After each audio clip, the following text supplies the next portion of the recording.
നിങ്ങളുടെ നിറം കറുപ്പോ വെളുപ്പോ അങ്ങനെ എന്തുമായിക്കൊള്ളട്ടെ, നിങ്ങളുടെ മതം നിങ്ങളുടെ ബലമായിക്കൊള്ളട്ടെ, നിങ്ങളുടെ കാഴ്ചപ്പാടുകൾ നിങ്ങളെന്ന വ്യക്തിയെ തിരിച്ചറിയാൻ സഹായിക്കട്ടെ. ഇതെല്ലാം നിങ്ങൾക്കുണ്ടെങ്കിലും നിങ്ങളെ മറ്റുള്ളവരിൽ നിന്നും വേർതിരിക്കുന്ന ഒരു കാര്യം ഉണ്ടാവും അല്ലേ? നിങ്ങളിപ്പോൾ ചിന്തിക്കുന്നുണ്ടാവും, ഞാനിതെന്താ ഈ ഘോരം പ്രസംഗിക്കുന്നതെന്ന് അല്ലേ? ഇതൊന്നും അല്ല കേട്ടോ.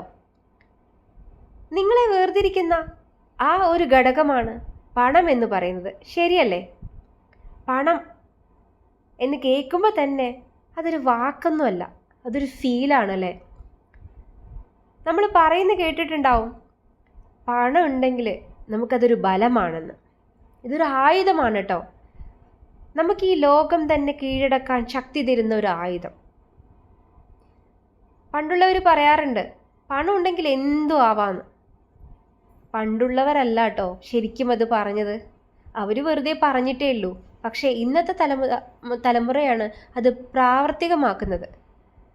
പണം ഉണ്ടെങ്കിൽ എന്തു ആവാം എന്ന് കാണിച്ചു തരാണ് ഇന്നത്തെ ജനറേഷൻ.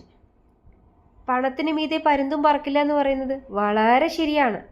കാരണം പിന്നെ കാണിക്കാൻ എന്തും കാണിച്ചാലും ആരും ചോദിക്കില്ല എന്ന് പറയുന്ന ഒരു ധൈര്യമാണ് കിട്ടുന്നത്. നമ്മളിപ്പോൾ നിറത്തിൻ്റെ പേരിലോ ജാതിയുടെ പേരിലോ അല്ലെങ്കിൽ വേറെ എന്തോ കാര്യമായിക്കോട്ടെ നമ്മളെ വേർതിരിവ് കാണിച്ചാൽ നമ്മുടെ കൂടെ നിൽക്കാൻ നമ്മളെപ്പോലെ തന്നെ നിറമോ ജാതിയോ ഒക്കെ ഉള്ള ഒരു ഗ്രൂപ്പ് നമ്മുടെ കൂടെ ഉണ്ടാവും. പക്ഷേ നിങ്ങൾ എവിടെയെങ്കിലും കേട്ടിട്ടുണ്ടോ പണത്തിൻ്റെ പേരിൽ വേർതിരിവ് കാണിച്ചതിന് പണമില്ലാത്തവൻ കൂടെ നിന്ന് പൊരുതുന്നത് നിങ്ങൾ എവിടെയെങ്കിലും കണ്ടിട്ടുണ്ടോ? എവിടെ ഉണ്ടാവില്ല. കാരണം പണമില്ലാത്തവന് ബലമില്ല. അവൻ പേടിക്കുന്നുണ്ട്, മറ്റുള്ളവൻ എന്നെ ആക്രമിക്കുമോ, ഓപ്പോസിറ്റ് നിൽക്കുന്ന ആൾ അത്രയും ശക്തിമാനാണ്, അത്രയും കരുത്തുള്ളവനാണ് എന്ന് അയാൾ ഭയപ്പെടുന്നുണ്ട്. ഞാൻ സ്നേഹത്തിനെയോ അല്ലെങ്കിൽ മനുഷ്യബന്ധത്തെയോ ഒന്നും പണം കൊണ്ട് അളക്കുകയല്ല കേട്ടോ. മറിച്ച് വേറൊരു കാര്യമുണ്ട്, നമ്മൾ മനഃപൂർവ്വം മറന്നു എന്ന് നടിക്കുന്ന ഒരു കാര്യം.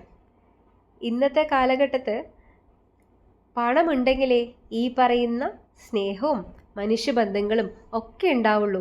ശരിയല്ലേ?